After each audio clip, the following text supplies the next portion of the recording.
Good morning and welcome to the Enbridge Inc. Third Quarter 2025 Financial Results Conference Call. My name is Rebecca Morley and I'm the Vice President of Investor Relations and Insurance. Joining me this morning are Greg Ebel, President and CEO, Pat Murray, Executive Vice President and Chief Financial Officer, and the heads of each of our business units, Colin Grunding, Liquids Pipelines, Cynthia Hansen, Gas Transmission, Michelle Herodens, Gas Distribution and Storage, and Matthew Ackman, Renewable Power. At this time, all participants are in a listen-only mode. Following the presentation, we will conduct a question and answer session for the investment community. Please note this conference call is being recorded. As per usual, this call is being webcast, and I encourage those listening on the phone to follow along with the supporting slides. We will try to keep the call to roughly 1 hour, and in order to answer as many questions as possible, we will be limiting questions to one plus a single follow-up if necessary. We'll be prioritizing questions from the investment community, so if you are a member of the media, please direct your inquiries to our communications team, who will be happy to respond. As always, our investor relations team will be available following the call for any follow-up questions. On to slide 2, where I will remind you that we'll be referring to forward-looking information in today's presentation and in the Q&A.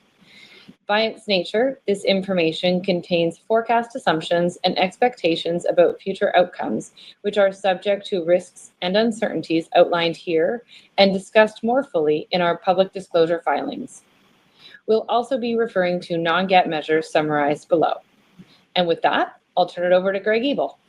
Well, thanks very much, Rebecca, and good morning, everyone. Thanks for joining us on the call today.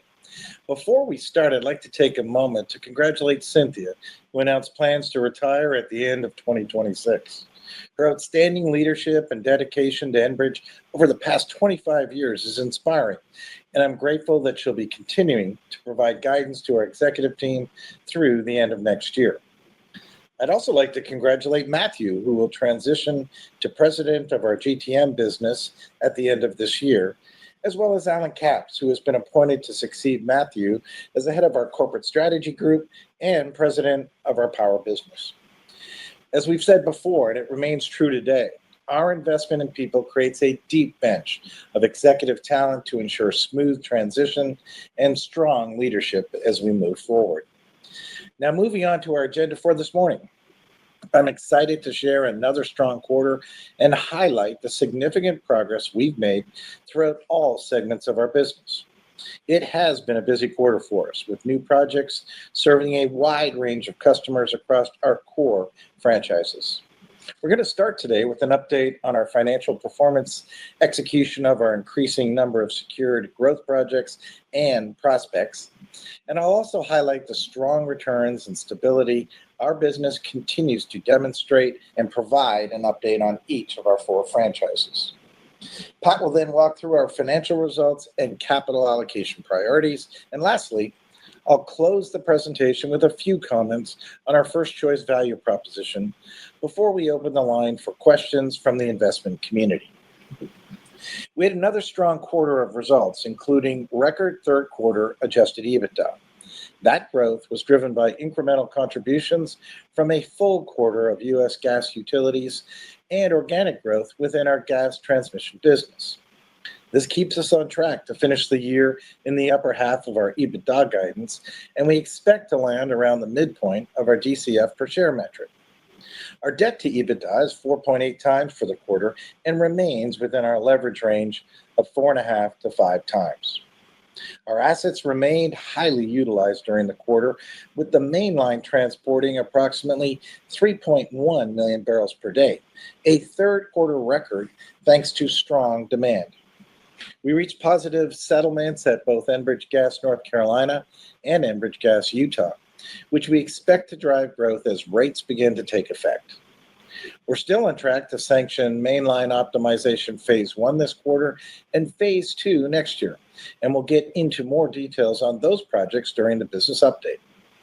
Over the quarter, we added $3 billion of new growth capital to our secured capital program, showcasing continued execution on the commitments we laid out last Enbridge Day.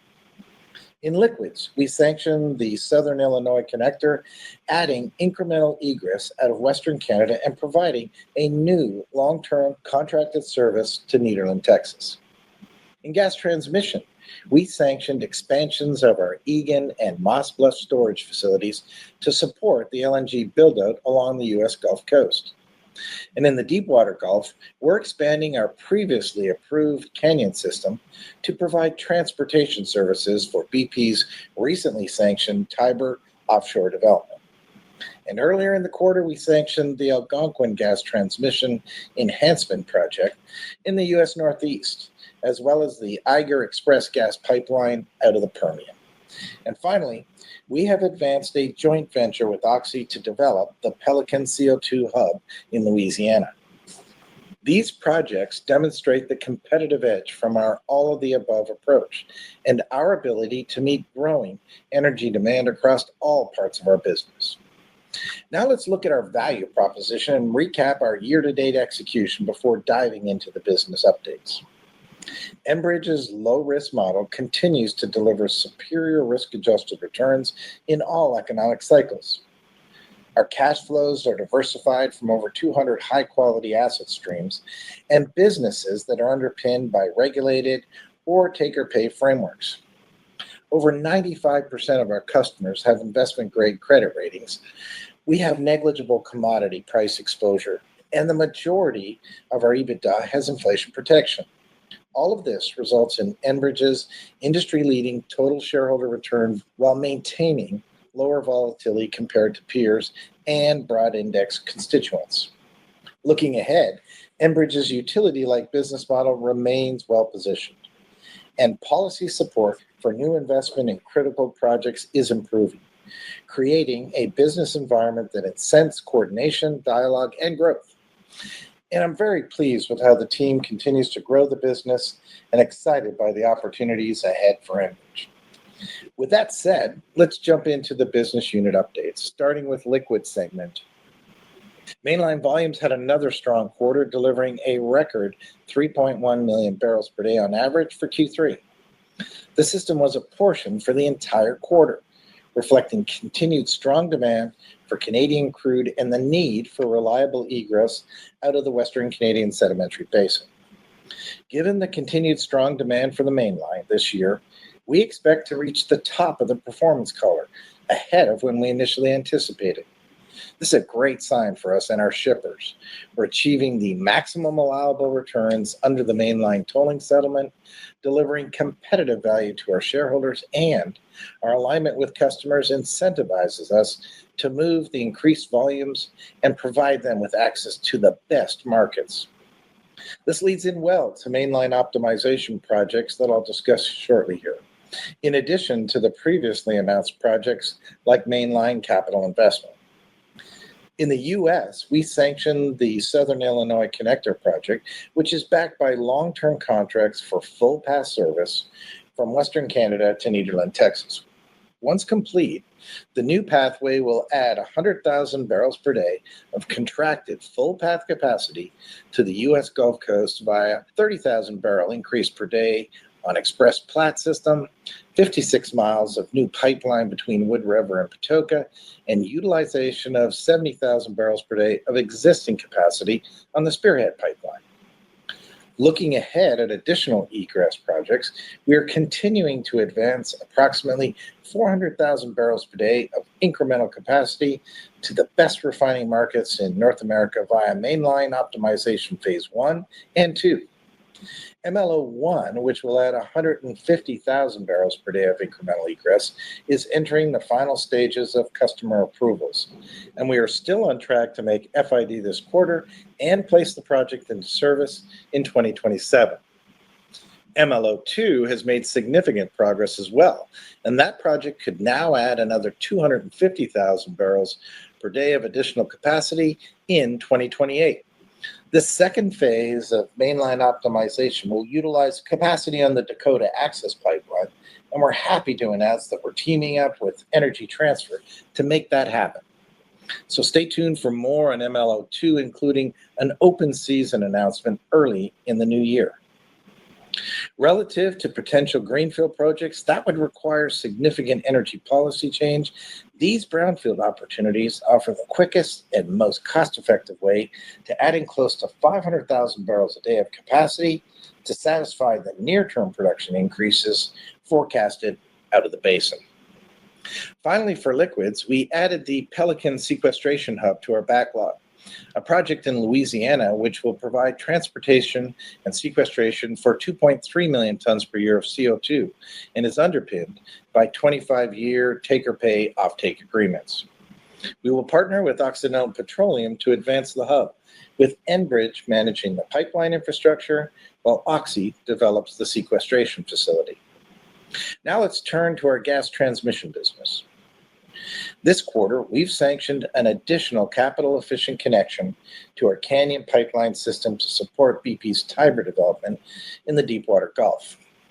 Originally announced last October, the Canyon system will transport both crude oil and natural gas under long-term contracts, with the Tiber system expected to cost $300 million US, taking the total Canyon pipeline development to about $1 billion US and entering service in 2029. In the U.S. Northeast, the AGT enhancement will increase capacity of the Algonquin pipeline, providing additional natural gas to the critically undersupplied U.S. Northeast, serving local utility demand and reducing winter price volatility. That project is expected to cost $300 million US and enter into service in 2029. Switching over to the Permian, the Eiger Express pipeline is a 2.5 BCF a day Permian egress development running adjacent to the operating Matterhorn Express system and is now sanctioned and expected to enter into service in 2028. Since our initial 2024 investment in the Whistler joint venture, which holds these pipelines, we have invested $2 billion in operating assets and sanctioned another $1 billion of capital expected to enter service through 2028. Also in the Gulf region, we've sanctioned 2 natural gas storage expansions to support the market, which continues to tighten due to increased LNG, Mexican exports, and regional power demand. Egan and Moss Bluff storage systems, both salt caverns with exceptional connectivity and withdrawal rates, are being expanded to offer a combined 23 BCF of incremental capacity.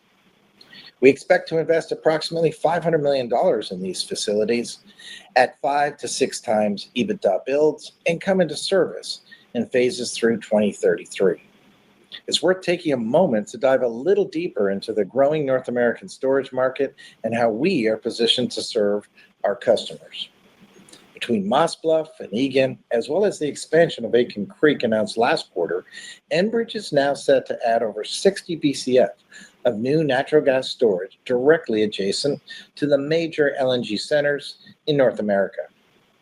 These expansions will come in a timely manner, as there is over 17 BCF per day of additional LNG-related natural gas demand expected to enter service by 2030. This demand dramatically shifts supply economics and increases the importance of strategically located storage capacity. We are connected to all operating U.S. Gulf Coast LNG terminals and continue to invest heavily in infrastructure to enable the future growth of North American LNG. To date, we have sanctioned over $10 billion in projects with direct adjacency to operating or planned export facilities.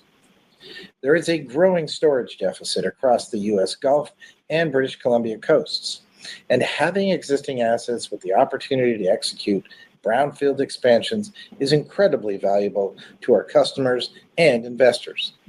Through acquisitions and expansions, we have positioned ourselves as an industry leader in the storage space. With more than 600 BCF of storage across our North American businesses, we can strongly support our customers as they continue to build out North America's LNG capacity and navigate the overall power demand growth we are expecting in the future. Now let's spend a few minutes recapping all the work we've done in gas transmission segment since Enbridge Day earlier this year. At our Investor Day in March, we shared Enbridge's $23 billion gas transmission opportunity set, noting the potential to FID up to $5 billion in projects within 18 months. This opportunity set has grown since then, and today, a little over 6 months later, we've already announced over $3 billion of new projects across our footprint, serving all pillars of natural gas demand growth, including reshoring, LNG, coal-to-gas switching, and data centers. With over 23 BCF a day of new gas demand coming online by 2030, critical investment will be needed to ensure reliable service for customers. And with this list here, you can see we are doing our part, deploying capital to meet the significant increase in natural gas demand across North America, regardless of the end-use market. Now let's turn to our gas distribution business. The GDS segment is yet another way for us to capitalize on power demand theme. We've seen data center and power gen opportunities continue to be a tailwind for the segment, with over 50 opportunities that could serve up to 5 BCF a day of demand, including almost 1 BCF per day of demand for already secured projects. During the quarter, we also reached positive rate settlements with 2 of our U.S. utility regulators, which are currently being reviewed for final approval. In North Carolina, allowed return on equity increased to 9.65% on an equity thickness of 54%, resulting in a revenue requirement increase of some US $34 million. The settlement also introduces additional rate riders that allows for quick cycle return of capital for our major projects in North Carolina. These rates came into effect on an interim basis on November 1st.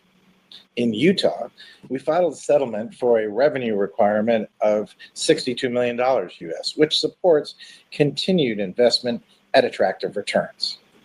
We're expecting a rate order before the end of the year, with rates to come in effect on January 1st, 2026. Both these rate cases showcase the importance of natural gas as a safe, reliable source of affordable energy. Now we'll continue with the power demand theme with our renewable segment. As you can see from this slide, renewable projects have been a great place to invest in the last few years, driven by strong PPA prices, decreasing supply costs, and the associated tax benefits. The 4 projects on this slide showcase over 2 gigawatts of power backed by agreements with some of the largest technology and data center players in the world, including Amazon and Meta. Fox Squirrel and Orange Grove are currently operational. Sequoia Solar will fully enter service in 2026, and Clear Fork will follow, entering service in 2027. Looking ahead, we still have a number of projects in the queue that we're advancing, but as always, we'll remain opportunistic and continue to stand by our strict investment criteria. With that, I'll now pass it to Pat to go over our financial performance. Thanks, Greg, and good morning, everyone. It's been another strong quarter across all 4 business units, thanks to continued high utilization of our assets, as well as recent acquisitions. Compared to the third quarter of 2024, adjusted EBITDA is up 66 million, DCF per share is relatively flat, and EPS is down from 55 cents to 46 cents per share. The decrease in EPS is primarily due to the profile change associated with our gas utilities, where Q3 tends to be a softer quarter for EPS as EBITDA is seasonally lower, but items such as interest and depreciation remain flat quarter over quarter. In liquids, despite the strong mainline volumes, contributions from the Mid-Con and U.S. Gulf Coast segment are tracking lower due to tighter differentials and strong PADD 2 refining demand. In gas transmission, we experienced a strong third quarter with favorable contracting and rate case outcomes on our U.S. gas transmission assets and contributions from the Venice extension and the Permian joint ventures we added since last year. The gas distribution segment is up relative to last year, thanks to a full quarter contribution from Enbridge Gas North Carolina, as well as benefit of the quick turn capital we experience within our Ohio utility. In renewables, results were up from last year with higher contributions from our wind assets and from the Orange Grove solar facility recently placed into service. Higher financing and maintenance costs from the acquisition of the Enbridge Gas North Carolina assets kept DCF per share relatively flat year over year. I'm pleased to once again reaffirm our 2025 guidance and growth outlook across all metrics. Our resilient business model positions us to deliver strong and predictable results through all cycles. We remain confident we will achieve full-year EBITDA in the upper half of our guidance range of $19.4 billion to $20 billion, but don't expect to exceed the top of the band. As we mentioned on previous quarterly calls, due to higher interest rates, particularly in the U.S., we continue to expect DCF per share at the midpoint of our $5.50 to $5.90 per share guidance range. Mainline volumes, FX rates, and the acquisition of an interest in the Matterhorn Express pipeline earlier in the year continue to be the tailwinds to the full-year guide. This is partially offset by higher interest rates, along with tight differentials and strong PADD 2 refining levels, which are expected to continue into the fourth quarter, and thus have been reflected as an additional headwind relative to our assumptions heading into the year. Now, let's quickly discuss our capital allocation priorities. We remain firmly committed to a thoughtful capital discipline process, remaining within our $9 to $10 billion per year annual growth investment capacity as we pursue the wide suite of opportunities ahead. Our highly contracted cash flows support a growing and ratable dividend within our 60 to 70% DCF payout target range, ensuring long-term shareholder returns. We've grown our dividend for 30 consecutive years, a real testament to the stability of our business and the fundamentals that underpin it. On the leverage front, our consolidated net debt to adjusted EBITDA remains comfortably within our target range of 4.5 to 5 times. This quarter, we saw $3 billion of newly sanctioned capital advanced. As I've mentioned in the past, I like the fact that we're generating opportunities in all of our businesses, supplementing the next few years with accretive projects while also adding visibility into the back part of the decade with opportunities like our gas storage expansions and our offshore gas transmission projects, which we've announced this quarter. Our capital allocation focus will remain with brownfield, highly strategic and economic projects supported by underlying energy fundamentals, and I'm excited to see this opportunity set materialize into the future. With that, I'll pass it back to Greg to close the presentation. Thanks very much, Pat. It was indeed a busy quarter on the growth capital side, and I'm extremely pleased with the progress we've made since Enbridge Day in March. The North American energy landscape continues to evolve, with energy demand driven by LNG development, power generation, data centers, and baseload growth. Enbridge will continue to play a pivotal role in that growth within a disciplined framework that delivers consistent long-term shareholder value. Our low-risk, utility-like business with predictable cash flows is underpinned by long-term agreements and regulatory mechanisms that has allowed us to increase our dividend for 30 consecutive years across a wide range of economic cycles and conditions. Going forward, we expect to achieve 5% growth through the end of the decade, supported by our $35 billion in secured capital. Our scale offers optionality that few in our industry possess, and we'll continue to evaluate accretive investments across our footprint. Lastly, I'll just point out one housekeeping item. As has been typical, we intend to issue our 26 guidance for investors in early December. So please watch for that announcement on December 3rd. With that, I'll open the call to questions. Thank you. We will now begin the question and answer session. If you would like to ask a question, please press star 1 on your telephone keypad. If you would like to withdraw your question, simply press star 1 again. Your first question today comes from the line of Spiro Dounis from Citi. Your line is open. Thanks, operator. Morning, team. Wanted to start with gas distribution and storage. The release mentioned seeing an acceleration there in commercial activity and sounds like demand from data centers and power beating those initial expectations. So just multi-part question here, but curious what's suddenly driving that acceleration, if there's a particular region where you're seeing it, and how you're thinking about the time frame for when these could start to materialize. Sure. So it's Michelle Harradence here, Spiro, and happy to discuss that. And I would say we're seeing it across the board. I mean, that's the real value of the diversity of the utilities we have. So when we look at about the projects that make up that 7 BCF or so of data center opportunities that we're talking about, we divide that aspect into what I'd call our baseload demand, our data centers itself, and the coal to gas. So it's a lot about power generation. It's the electrification tailwind that we've talked about. So you could bucket that. I would say the baseload demand is there in Ontario, it's there in Ohio, it's there in Utah. Data center growth, lots of early stage developments in Ohio and Utah in particular. I would say we're seeing up to 8 gigawatts between the two of them. And that's some of the early stage developments we're seeing. And then the mid stage stuff, we're estimated to be serving over 6 gigawatts in those two jurisdictions alone. And Ontario has a lot of growth as well. And then finally, coal to gas conversion, again, to support power generation would be in North Carolina. But really, when we look across all the capital opportunities we have for GDS, that's maybe 20% of what we're looking at is the data center and power generation opportunity. I mean, just the good standard core utility growth, leveraging our modernization program, still lots of opportunity there. We're seeing a lot of what I'd call major projects. We just put our Panhandle Regional project into service. That's close to $360 million in Southwest Ontario. We have our Mariah Energy Center, the LNG plant in North Carolina. We have T15 phase 1 and 2 in North Carolina. Those two combined are $1.2 billion US alone. We're doing a reinforcement project in Ontario up in Ottawa. That's another $200 million. I mean, there's a lot of growth and opportunity going on in the utilities. And then our residential growth, although it's softened in Ontario, continues to be strong in places like North Carolina and Utah, where there's a lot of folks coming. And finally, we're looking at our storage opportunities, and there's a good chunk of our capital that continues to go to storage for us.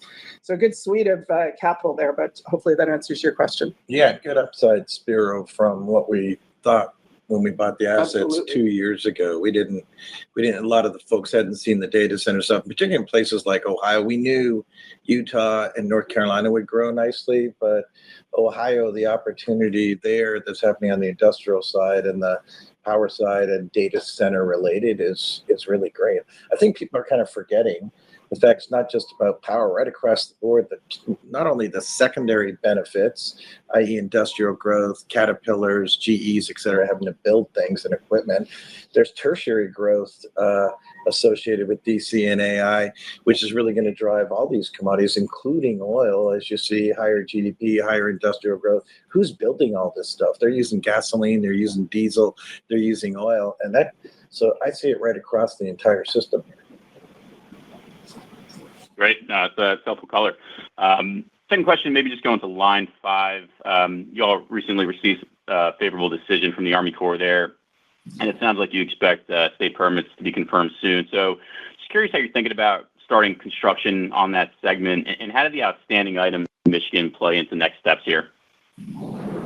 Hey, sure, Spiro, it's Colin here. So I'll try to abbreviate this answer. Sometimes line 5 questions get a little longer, but I would say that the permitting on both the Wisconsin reroute and the Michigan tunnel are regaining momentum, obviously with the White House and energy security and just getting things done. So I would say that we're in Wisconsin here. We're awaiting the administrative law judge's findings on the hearing that we've recently completed. Should have that soon, and we'd look to complete the Wisconsin reroute in 2027, and the tunnel's a few years behind that.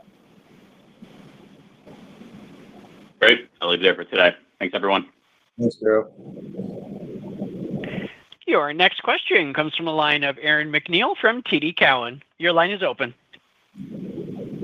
Hey, morning all. Thanks for taking my questions. It's great to see the new disclosure around mainline optimization phase 2. Am I right to view this as an acceleration in terms of the cadence that you're planning to offer expanded egress to Canadian producers? And if so, what's driving that expedited timing? Is it customer demand? Is it sort of a race to be first to market? How should we think about it? Well, maybe I'll start with a little context, because I think you're right. This is maybe not what some people expected, although I'd say people have always underestimated what we can do with that super system. So remember, first of all, you got customers out there that are, in particular Canadian customers, looking at from an oil sands perspective. You don't have the type of depletion issues that are going on in some of the shale plays. You've got a strong U.S. dollar, which is critical, driving netbacks. So you got quite a different environment going on, obviously, in Canada and some other jurisdictions that analysts may focus from that perspective. But really, the attitude of customers and what we can offer. But Colin, you want to talk about that super system element of it? Yeah, I think I don't know that it's an acceleration, Aaron, per se. I think it's being game on here for a while here, and I think the Canadian Basin, as Greg was saying, is turns out relatively advantaged compared to other basins. So maybe people have lost focus on it, but our customers haven't, and we've been all over the fundamentals. We see that 500,000-600,000 a day of supply growth by the end of the decade. I think our announcements here line up with what we talked about at Enbridge Day. Generally, the team is working hard on this, and I'm very proud of them. The engineering and commercialization of it is very creative, and trying to seize the moment.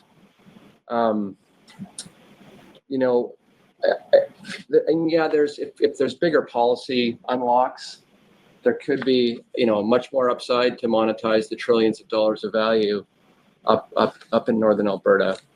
But even under the base case, the 600,000 a day is significant. We have, I think, consistently talked about our southbound playbook, and if there is an unlock much bigger, then the west solution can come into focus, kind of a companion to that unlock.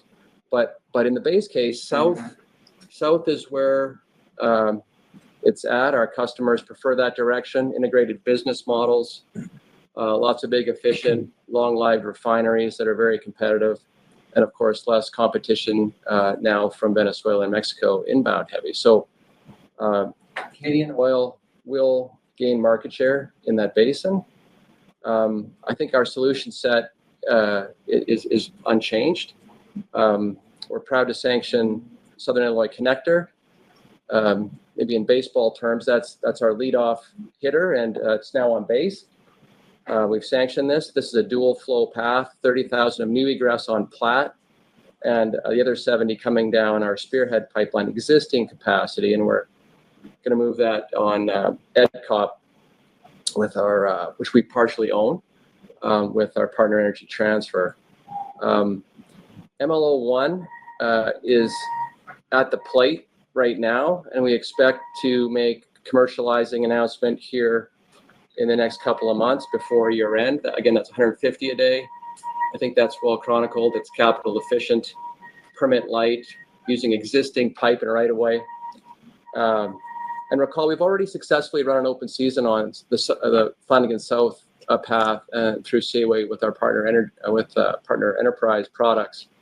So that's well advanced. And so MLO2, to continue the analogy here, I'd say is in the batter's box.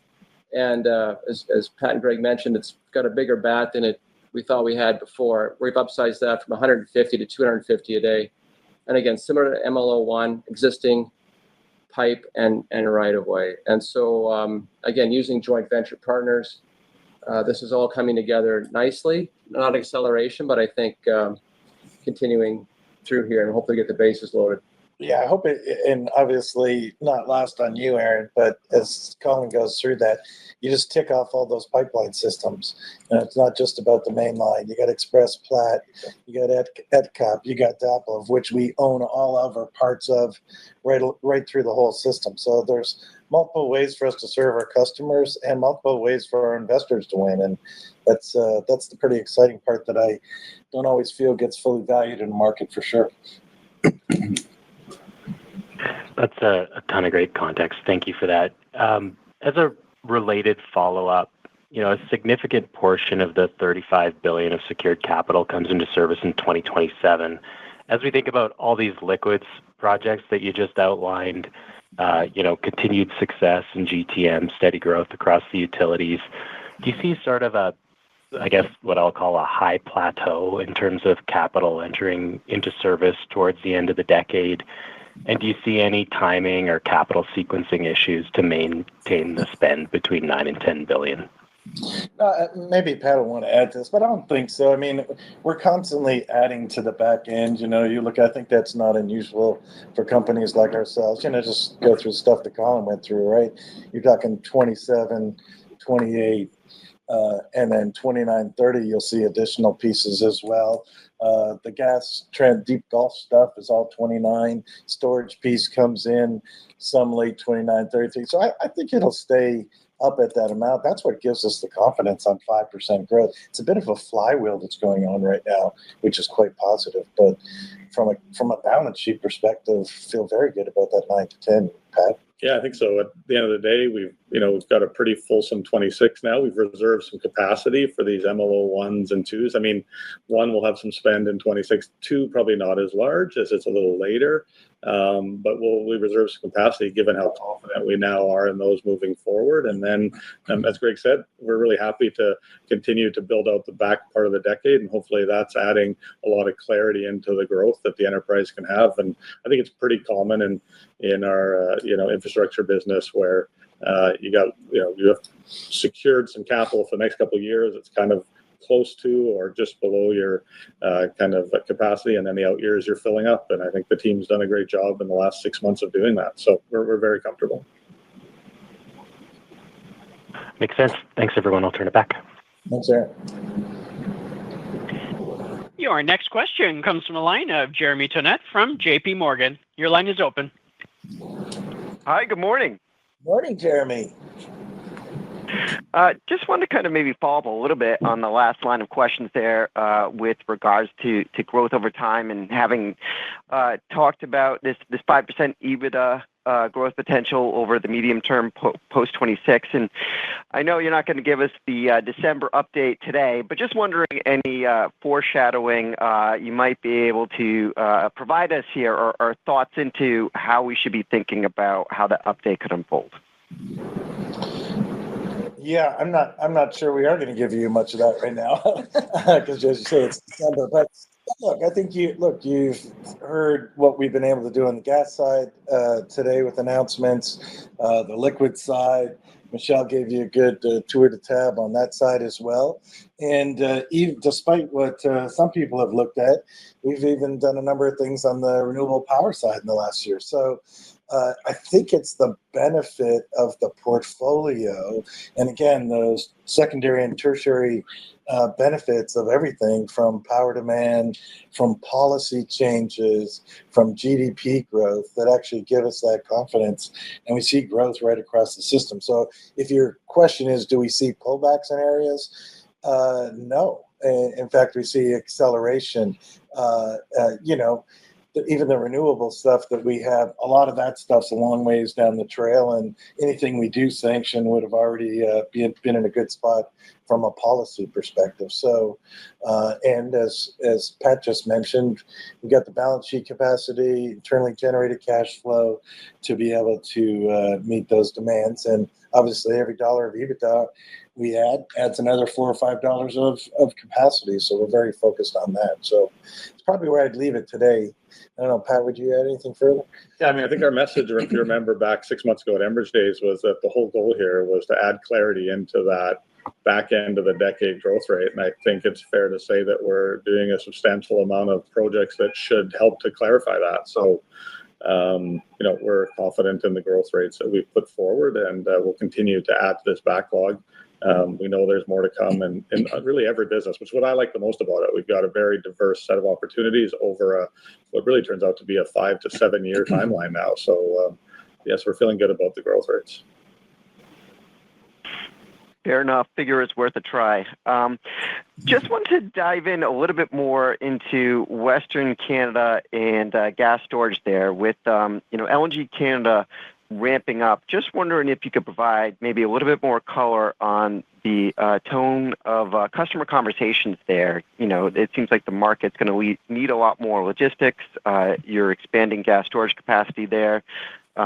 Just wondering if you could elaborate any more on how you see this unfolding. It seems like these would be fundamental tailwinds to rates and economics overall, but just wondering what you guys are seeing. Yeah, thanks, Jeremy. It's Cynthia Hansen. I would agree with you that we are having these tailwinds, particularly when it comes to storage. Of course, in the last quarter, we'd announced our expansion, a significant expansion of our Aitken Creek storage. We are the only storage in that BC area. So we currently have about 77 BCF of storage there, and we announced another 40 BCF. So that'll we'll start construction of that in the first part of next year, and that'll be in service in a couple of years following that. When we have the conversations, it was when we announced that opportunity, we had 50% of that storage signed up right away in a long-term contract. So our customers understand that there is that opportunity, and they're willing to back that kind of expansion. As we continue to look at other opportunities, the current discussions about LNG Canada Phase 2, all of that creates an opportunity, not just for our storage, but for the opportunities to expand our West Coast system. We've announced earlier this year the Birch Grove, which is an expansion of T-North that ties into that too. So strong opportunities, but I would say that we'd like to continue to see that growth of those opportunities for LNG export. That will need the support of the BC and the Canadian government as we go forward to make sure that we are positioning those projects to attract the capital they need in the long term to support that opportunity. Got it. Very helpful. Thank you. Thanks, Jeremy. Your next question comes from a line of Robert Catellier from CIBC Capital Markets. Your line is open. Hey, good morning, everyone. I'd like to go back to the data center and power generation opportunities. Obviously that's a hot part of the market right now, and I think your own gas distribution business is advancing more than $4 billion of related projects. Can you provide some detail on how you're managing cost risk, in particular in areas like that are hot and where there's a lot of competition, supply chain constraints, and customer focus on time to market? Yeah, obviously several areas there, and as they relate to the gas distribution side, obviously prudency kicks in, but recall those are rate-based type driven setups, right? So you're getting on a capital structure, I call it 10% return, and in the US on about 50% equity. So as long as we're being prudent, I'm not feeling too concerned about that. Now, that being said, given the size of the company, we are actively, and we're out there doing that, making sure that we've got good alliance agreements with various contractors, giving us the best rates, actually going forward, and even stockpiling, if you will, compressors and things like that. And remember, on the inflationary side, I'd say about 30% of most of these large projects would be CapEx related to equipment and things like that. So those relationships are really critical. And a lot of them, obviously, we're avoiding tariff structures through contract mechanisms as well. So far, so good. The biggest concern I have is on the people side of things and just getting the time and equipment in place. So we're pretty good at that. I think we feel in terms of those long-term relationships with contractors and stuff like that. But Rob, it's something definitely we're watching closely. It's also why I love some of the projects that we announced today that are all relatively small, as Colin said, singles and doubles, and quick cycle, relatively speaking, so that you don't have long drawn out processes. And then the last piece is, as you know, a better attitude with policy around permitting and acceptance of these critical projects. And that takes a risk off the table from a CapEx perspective as well. Okay, that's very helpful. And then a bit of a regulatory question here for Colin, and maybe we'll have to take this offline, but I'm curious about the mainline optimization too and the interplay with the Dakota Access Pipeline, given there's still some lingering permitting issues there. So maybe, Colin, you could walk us through whatever relevant regulatory updates on DAPL that relate to the mainline optimization too. Yeah, sure, Robert. And it's a good question and one we've thought through. So we don't need a new presidential permit across the border, and we're confident that the DAPL EIS will come through in the spirit of energy security and energy dominance. So we're confident in that line of thinking. Okay, thanks very much. Thanks, Robert. Your next question comes from a line of Rob Hope from Scotiabank. Your line is open. Morning, everyone. You've mentioned a couple times that the policy environment is getting better for energy infrastructure. In Canada, how are you interfacing with the Canadian Major Projects Office? Enbridge has over, we'll call it $8 billion of projects in development in BC. You could do more on the liquid side there as well. Is there a way to get incremental support to further de-risk these projects? Yeah, at this point in time, we haven't put projects through the office. It's great that it's set up. Hopefully that'll be helpful for those national interest projects. But most of the things, or all the things we're talking about, are short cycle, relatively permit light. And so we haven't seen the need to go down that route. But that being said, we've had several conversations with them. Obviously, Don's well known in the industry and respected, and has been very good to don't hesitate if you need some help around permits, etc., and working through the labyrinth of the Canadian government. So we won't hesitate. But to date, and I don't see that actually on any of the projects that we have. As you know, we have several $1 billion of projects being done in BC, things Colin's talked about today. But a lot of them are relatively permit light and even not giant capex as individual chunks. So I just don't see us using the major project office at this point in time. All right, appreciate that color.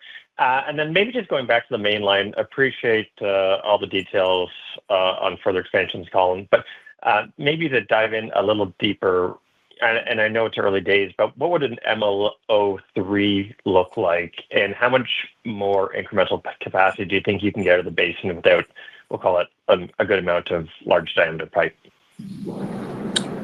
Hey, Robert, you're reading my mind. So we've got some hitters warming up in the dugout. MLO 3 and 4 are stretching. Our engineers are looking at that as well, because there is a scenario here, right, where Canada and the U.S. do a bigger trade deal, and energy is part of it, and the imperative, may accelerate further. So we do have, some, again, in corridor, in fence line solutions for that, but it's premature for us to probably talk about those. All right, appreciate that and the baseball references. Thanks. Too soon, maybe. Your next question comes from a line of Manav Gupta from UBS. Your line is open. Good morning. We are actually seeing a lot of resurgence in solar stocks in the U.S., and you actually have a very strong solar portfolio, but because you have everything else, which is also so good, sometimes it's underlooked. So can you talk a little bit about your, renewables portfolio and solar in particular, and more deals like Clear Fork with Meta? If you could talk on those points, please. Sure. Hi, Manav. It's Matthew here. Yeah, you're quite right. I mean, I think investment discipline is the order of the day in renewables, given some of the cross currents in the policy landscape. But we have to keep our eye also on the opportunity here, because the customer demand for this remains very, very strong. We are still in the window where we've got interconnection-ready projects that are in fantastic locations with strong local support and great resource, while the production tax credit window remains open. And so, there's definitely a lot of interest from customers on the data center side around that. In particular, on our solar portfolio, we've talked about Project Cowboy out in Wyoming. We are building, a lot of stuff, as you mentioned Clear Fork with Meta in ERCOT, but that Wyoming project has a tremendous amount of interest. and is potentially a very big one and is well advanced. And so, again, we're going to be navigating carefully, but there should be win-wins here because customers know that there's this window, and there aren't that many projects that can actually get into their windows, and they need the electrons, and they want it, if possible, lower zero emissions. So I think we're really well positioned, but again, we'll be navigating this and with a very close eye on our risk profile and making sure that we are consistent with our low risk business model across everything we do. Perfect. My quick follow-up is your partner Energy Transfer talked about the Southern Illinois Connector, exactly the kind of crude that U.S. refiners need. Can you also highlight some of the benefits of this project, and can you confirm if this is probably 2028 startup, if you could talk a little bit about that? Yeah, thanks, Manav. I agree with your thesis. And what else can I tell you here? This is a new market off our mainline system to Nederland, Texas. And you can imagine we've got a map of all the refineries, and we're trying to feed all of them. We've got about 75% of U.S. refineries connected to our mainline system. So this isn't a new market for us. Technically, not super complex. Using existing capacity on Spearhead, just longer hauling that capacity. It used to go to the Patoka area. Now that 100 of the 200 on Spearhead will go down to Nederland, Texas, and we're expanding the Platte system.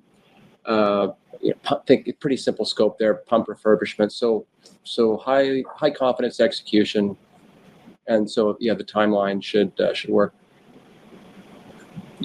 Thank you so much. Thank you. Your next question comes from a line of Sam Burwell from Jefferies. Your line is open.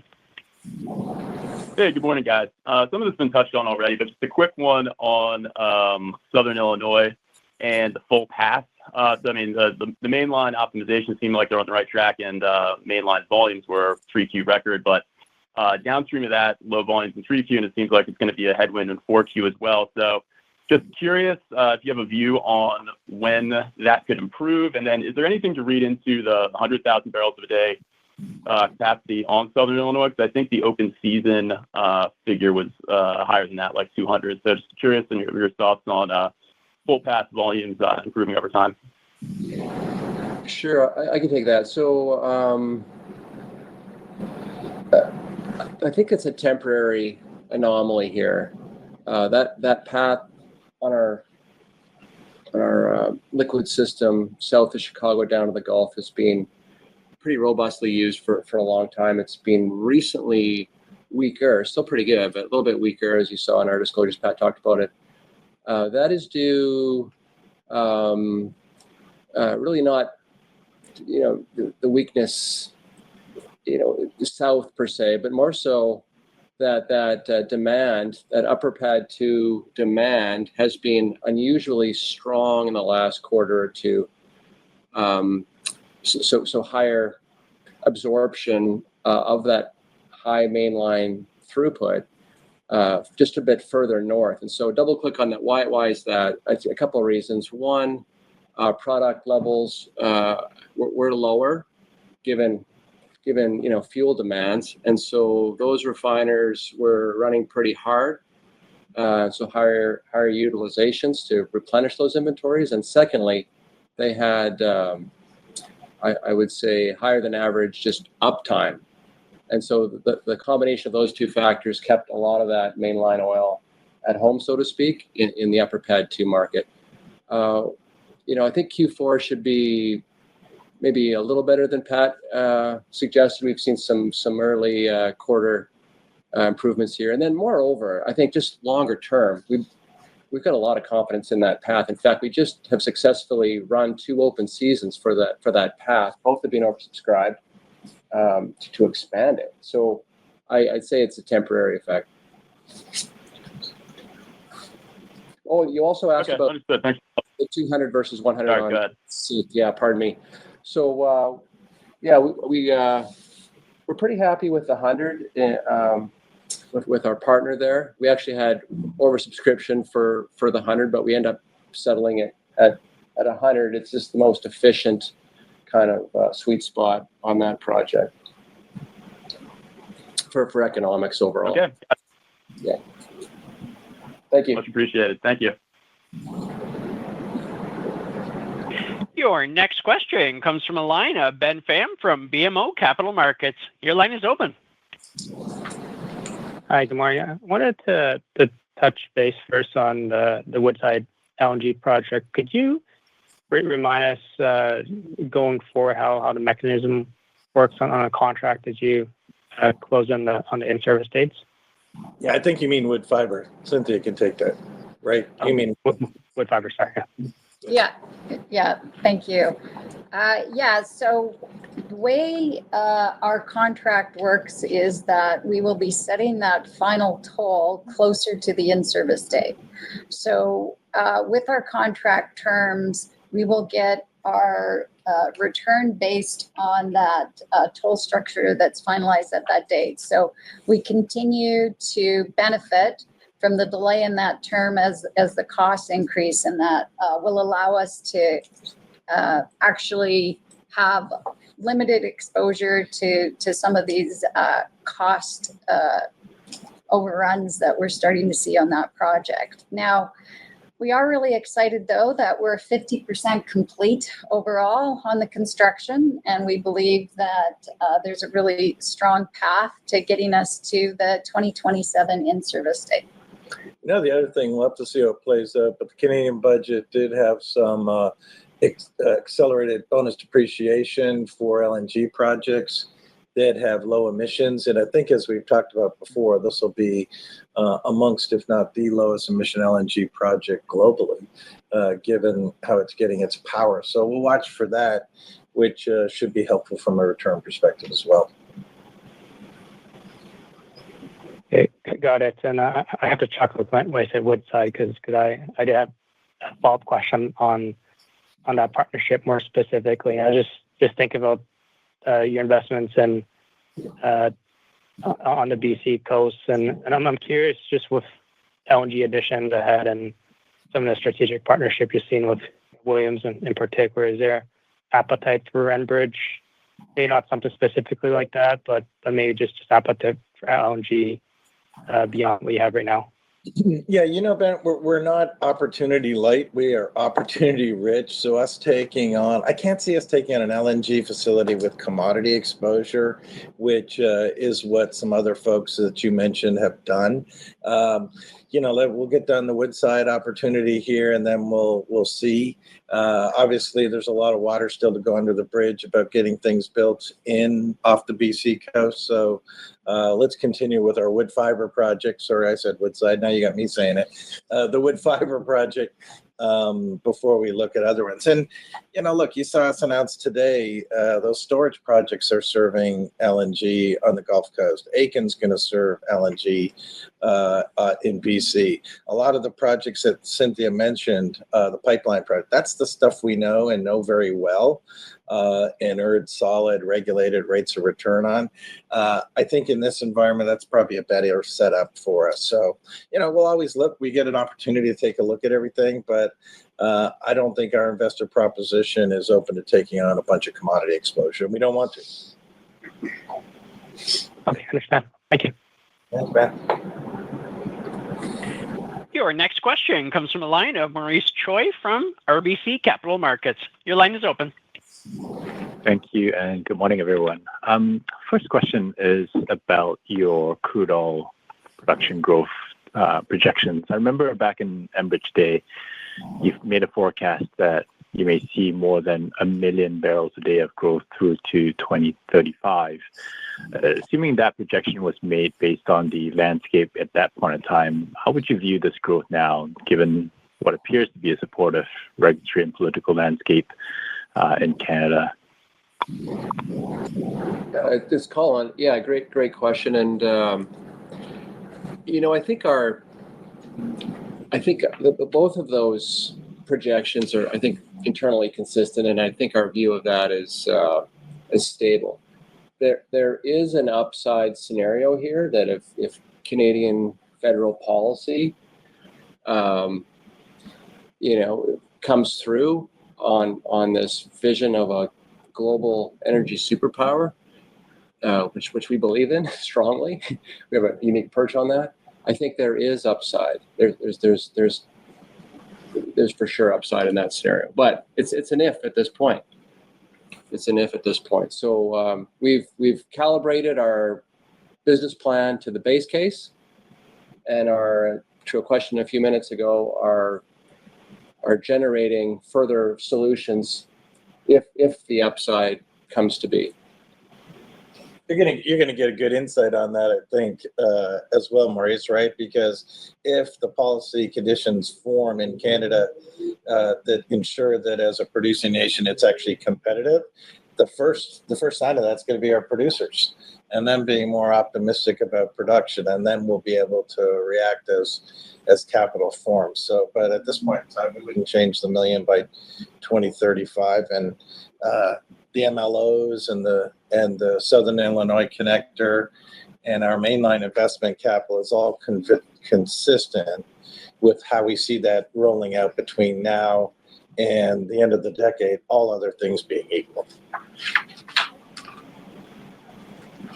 That makes sense. If I could finish off with a question on the Pelican CO2 hub. Oftentimes, these types of projects are perceived to have a lower return than the 4 to 6 times bill multiple that you can deliver within liquids pipeline outside the mainline.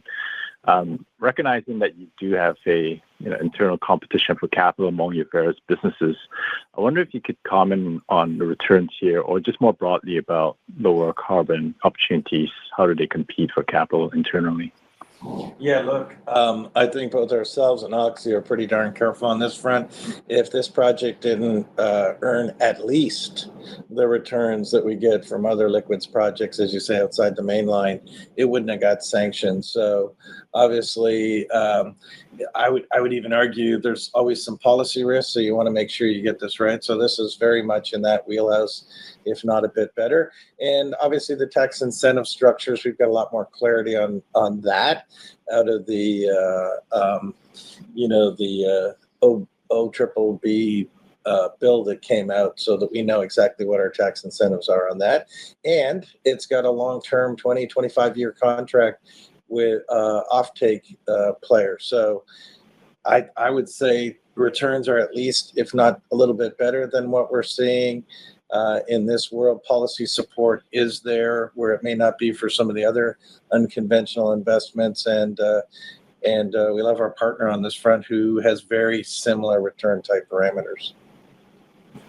I might just add on that. That's great to hear. I was just going to layer on that, it's a very selective investment. We're going to take a crawl, walk, run approach to developing low carbon infrastructure. I think the pace of it generally is a lot slower than most observed a few years ago. So we're going to take a very careful and disciplined approach here, as Greg mentioned. Sounds great to hear. I guess all the best to Cynthia on your retirement, and congrats to Matthew in your new role. Thank you. Thank you. Thank you. Your next question comes from a line of Teresa Chen from Barclays. Your line is open. Good morning. Thank you for squeezing me in. I would also like to congratulate Cynthia on her retirement. Thank you for all your insights over the years, and I'd like to congratulate Matthew as well on his new role. Going back to the discussion around the mainline expansion. So when it comes to resourceful solutions for moving incremental WCS barrels to the U.S. Gulf Coast, leveraging your JV system with Energy Transfer is certainly a capital efficient approach. And as the downstream southbound capacity fills up over time, have you or would you also consider partnering with other pipelines such as Capline, which also runs from the upper mid-continent to the Gulf Coast and currently has available capacity? Yeah, Teresa, and I think joint ventures are a big part of Enbridge's playbook. Cynthia's got a bunch, Matthew's got a bunch, we've got a bunch in our portfolio, and we're proud to partner with basically everyone in the industry. And I think that's going to be a part of everybody's playbook going forward. We also partner with Enterprise Products on Seaway. We've gone from 0 barrels a day through that system to what's going to be not far from now 1 million barrels a day. So I think we've utilized joint ventures extensively. We've got a whole bunch of others across the system as well. So we're open to that. I think teamwork makes the dream work here in an exciting environment. Got it. And looking at your medium-term outlook, not asking you to front-run the guidance updates to come, but just looking at what's already out there, how do you plan to align DCF per share growth with EBITDA growth over time, that 5%? Given that DCF per share has recently trailed EBITDA growth, what are the key drivers in bridging the two over time? Yeah, it's Pat. Thanks for the question. Yeah, I think we, have been pretty clear that the reason they kind of disconnected over the last couple of years was primarily related to cash taxes, and we see that plateauing. We've seen some pretty positive tax decisions made in the U.S. There's lots of conversations about things that could happen in Canada, but generally, we just see that the cash taxes are returning to be more in line with not having the growth that it had over the last number of years. So that's why those two primarily converge as you move later into the decade.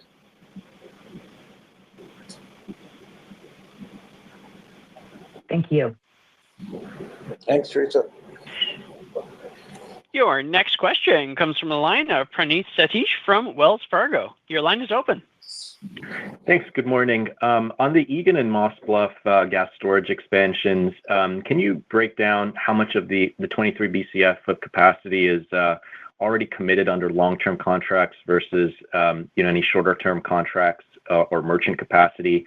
And then, given that you're moving forward with the expansion, I assume pricing is favorable, much higher than historical levels. But can you provide some color on the contract durations? Is it kind of in the typical 3 to 5 year range, or are you able to get something longer in this environment?